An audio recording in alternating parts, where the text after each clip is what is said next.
తెలంగాణ రాష్ట్ర ప్రభుత్వం నూతనంగా ఏర్పాటు చేయబోతున్న రెడ్డి కార్పొరేషన్ చైర్మన్ పదవిని రెడ్డి సంఘాలలో గత 20 సంవత్సరాలుగా క్రియాశీలకంగా పనిచేసిన రెడ్డి సంఘం నేత, రెడ్డి సంఘం రాష్ట్ర కన్వీనర్ బద్దూరు వెంకటేశ్వర రెడ్డికి చైర్మన్ పదవి ఇవ్వాలని సిద్దిపేట జిల్లా రెడ్డి సంఘం నేతలు ముఖ్యమంత్రి రేవంత్ రెడ్డిని కోరారు. సిద్దిపేట జిల్లా కేంద్రంలోని ప్రెస్ క్లబ్లో ఏర్పాటు చేసిన మీడియా సమావేశంలో రెడ్డి సంఘం రాష్ట్ర యూత్ అధ్యక్షుడు గవ్వ వంశీధర్ రెడ్డి, సిద్దిపేట జిల్లా రెడ్డి సంఘం కన్వీనర్ కోమటిరెడ్డి శ్రీనివాస్ రెడ్డి మాట్లాడారు. 20 సంవత్సరాలుగా తెలంగాణ రాష్ట్ర వ్యాప్తంగా ఉమ్మడి 10 జిల్లాలలో ప్రతి జిల్లా మండలాల్లో తిరిగి రెడ్డి సంఘం బలోపేతం చేయడంలో ఆయన కృషి ఎనలేనిదన్నారు. ఆయనకు రెడ్డి కార్పొరేషన్ చైర్మన్ పదవి ఇస్తే పేద రెడ్డిలకు ఎక్కువ మందికి న్యాయం చేస్తారనే విశ్వాసం ఉందన్నారు.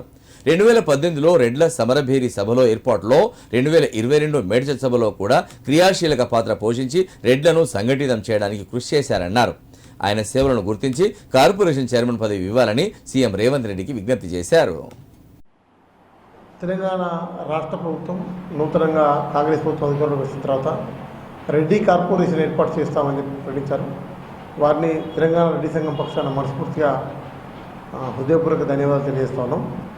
రెడ్డిల హక్కుల కోసం, న్యాయపరమైన డిమాండ్ల కోసం ప్రజాస్వామ్యయుతంగా గాంధేయ మార్గంలో ఉద్యమం చేయడంలో క్రియాశీలక పాత్ర పోషించిన బద్దూరు వెంకటేశ్వర రెడ్డి గారిని రేపు నియమించబోయే రెడ్డి కార్పొరేషన్ చైర్మన్గా గౌరవ ముఖ్యమంత్రి గారు వెంకటేశ్వర రెడ్డి గారిని పెట్టాలని చెప్పి మేము రిక్వెస్ట్ చేస్తా ఉన్నాం.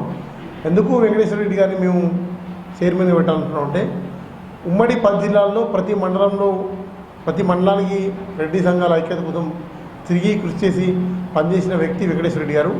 వెంకటేశ్వర రెడ్డి గారు కనుక రెడ్డి కార్పొరేషన్ చైర్మన్ పెడితే ఇటు గ్రామాలలో ఉన్న రెడ్డి సంఘ నాయకులకు, పేద రెడ్డిలకు, జిల్లా రెడ్డిలకు, పేద రెడ్డిలకు, రాష్ట్రంలో ఉన్న అన్ని రెడ్డి సంఘాలతో ఒక యాక్సెస్ ఉంటుంది. కాబట్టి రేపు ఏం సమస్య ఉన్నా, ఏం ప్రాబ్లం ఉన్నా వారు మా ప్రతినిధిగా వారిలో ఉంటే ఎక్కువ మంది తెలంగాణలో రెడ్డిలకు, పేద రెడ్డిలకు న్యాయం జరిగే అవకాశం ఉంటుంది. కాబట్టి గౌరవ ముఖ్యమంత్రి గారిని తప్పకుండా మీరు రెడ్డి కార్పొరేషన్ చైర్మన్గా బద్దూరు వెంకటేశ్వర రెడ్డి గారిని నియమించాలని చెప్పి కోరుతాము. ఏర్పాటు చేస్తామని చెప్పిన ప్రభుత్వము ఇంకా దాని యొక్క విధి విధానాలను ప్రకటించలేదు. వెంటనే ప్రకటించి దానికి రెడ్డి సంఘాల ఐక్యత కోసం కృషి చేసిన మా రెడ్డి నాయకుడు బద్దూరు వెంకటేశ్వర రెడ్డి గారికి రెడ్డి కార్పొరేషన్ చైర్మన్ పదవి ఇవ్వాలని ప్రభుత్వానికి విజ్ఞప్తి చేస్తున్నాము. ముఖ్యంగా ఎన్నో రోజుల నుంచి మేము ఎదురు చూస్తున్నటువంటి ఈ రెడ్డి కార్పొరేషన్ ప్రకటించిన రేవంత్ రెడ్డి గారికి మా రెడ్డిల సిద్దిపేట జిల్లా సంఘం తరఫున కృతజ్ఞతలు, అభినందనలు తెలియజేస్తున్నాం.